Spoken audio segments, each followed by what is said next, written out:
Donald Trump just got humiliated on the world stage. And it wasn't by Joe Biden. It wasn't by Democrats. It was by Ukrainian President Volodymyr Zelenskyy, a man literally leading his country through a war for survival, who has finally had enough of Trump's lies about Putin. After one of Russia's deadliest strikes yet, killing 19 Ukrainians, including 4 children, bombing government buildings in Kyiv, Zelenskyy dropped a video that shreds Trump's fantasy about Putin being a so-called peacemaker. And folks, it is one of Zelenskyy's strongest, clearest messages yet, directed squarely at Trump. All day today, rescue operations continued at several locations in Kyiv as debris was cleared after the Russian strike. It was one of the largest strikes. Nearly 600 drones and 31 missiles were launched, including ballistic ones. As of now, there are reports of 19 people killed in Kyiv, 4 of them children. My condolences go out to all their families and loved ones. This strike clearly shows that Russia's goals have not changed. They want war. And they are striking not only our people, not only our cities and communities. Russia is now striking at everyone in the world who seeks peace. It is a strike against Ukraine. It is a strike against Europe. And it is also a strike by Russia against President Trump and against other global actors. In Washington, we heard that Putin is supposedly ready to end the war, to meet at the leaders' level and resolve key issues. But instead, he chooses ballistics over any real steps toward peace. He kills children in order not to talk about when and how peace will come. The problem is that he is not afraid to strike even against the leaders he makes promises to. And it is not only about the President of America, it concerns the countries that still trade with Putin. Countries like China or India, others in Asia, Latin America. With such strikes and such killings, Russia is simply drawing them into being its accomplices. Today, there were many principled reactions to this Russian evil. Condolences to our people, our country. European leaders are principled in this, as are civil leaders, and politicians in many countries. I am grateful to everyone in America who now felt how inhuman this strike is, and what desire for war stands behind it. Now, when everyone is trying so hard to end the war, Russia strikes ordinary houses, an ordinary city, deliberately with swarms of drones, and then deliberately adds missiles, just to cause even more destruction. Kharkiv is suffering the same. Sumy, Kherson, Zaporizhzhia. Our cities and communities, a clear response of the world to this evil is needed. There are no deadlines that Putin would not break. There are no diplomatic opportunities that would not be ruined because of Russia. Strong steps are needed. I thank everyone who understands this. Sanctions are needed. Tariffs are needed against those who sponsor this war in one way or another.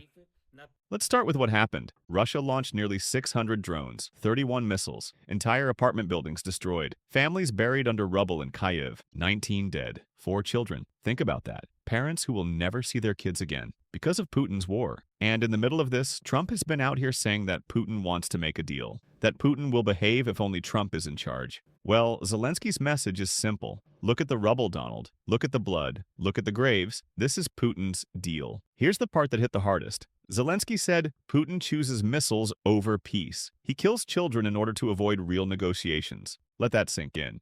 This is not just an attack on Ukraine. This is an attack on Europe, on international law, on every single country that believes in peace. And Zelenskyy made it clear, this is a strike against Trump himself, because Trump's been walking around saying Putin's ready to negotiate. Putin's ready to be reasonable. And yet Putin's answer to Trump's words was ballistic missiles. It's humiliation in real time. Trump got played, and Zelenskyy called him out for the whole world to see. Zelenskyy didn't need to say the words Donald Trump out loud. He didn't have to. The message was obvious. Donald, you're embarrassing yourself. You're embarrassing America. And you're letting Putin murder children while you make excuses. Trump promised that Putin would be on his best behavior. Really, Donald? Is this your idea of best behavior? Apartment buildings in Kyiv reduced to rubble? Kids being pulled out of debris? That's your deal maker, friend? Trump looks weak. And worst of all, Trump looks compromised. And when Trump's people were asked about this, what did they say? First of all, the drone and missile strikes that took place overnight in Ukraine. General Keith Kellogg, the president's special envoy, has described these attacks as egregious. Do you agree with that description, and do you view President Putin as an impediment to getting peace between these two countries? Well, it's not about if I agree, it's about what the president thinks, and I know what the president thinks because I talked to him about this. He was not happy about this news, but he was also not surprised. These are two countries that have been at war for a very long time. Russia launched this attack on Kyiv, and likewise, Ukraine recently dealt a blow to Russia's oil refineries. They have taken out, as a matter of fact, 20% of Russia's oil refinery capacity over the course of their attacks throughout the month of August. So the president is continuing to watch this intently, and this killing, unfortunately, will continue as long as the war continues, which is why the president wants it to end.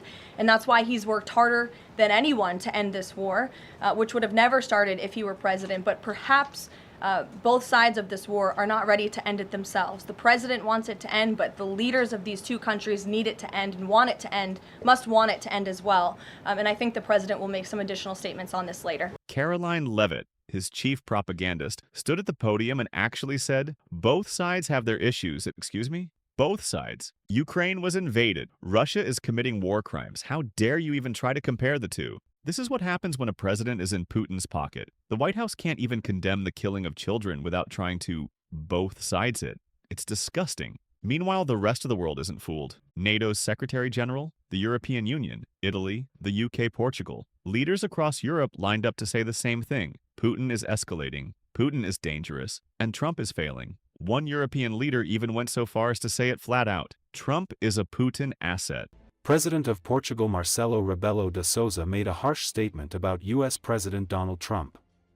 In his opinion, the American leader is, objectively, a Soviet or Russian agent.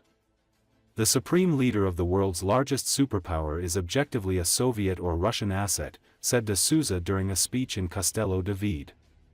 Trump's efforts to present himself as the main mediator in reconciling Ukraine and Russia did not make a good impression on the Portuguese president.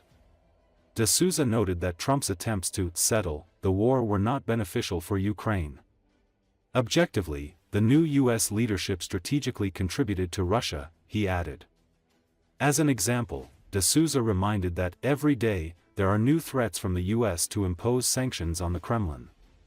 However, in reality, none of Trump's promises to strengthen sanctions had been fulfilled. Think about that. Our allies, people who depend on America's leadership, now openly saying the American president is on the side of a dictator. That's how far Trump has dragged our reputation down. And this isn't just about Ukraine. Because if Trump lets Putin get away with this, what does China think about Taiwan? What do dictators in the Middle East think about America's promises? If America can't even stand up to Russia after children are killed, why would anyone trust us to stand up to China or North Korea or Iran? Trump has turned America from the leader of the free world into a paper tiger, loud but toothless. And that makes the world a far more dangerous place. Zelenskyy is right. Putin doesn't want peace. Putin wants conquest. And every missile that hits Kyiv exposes Trump for what he is. A weak, compromised man who will always side with dictators over democracy? This is not just embarrassing, it's dangerous. For Ukraine, for America, for the world. And if we don't wake up, if we don't call it out, we risk letting Trump drag the United States down into Putin's shadow.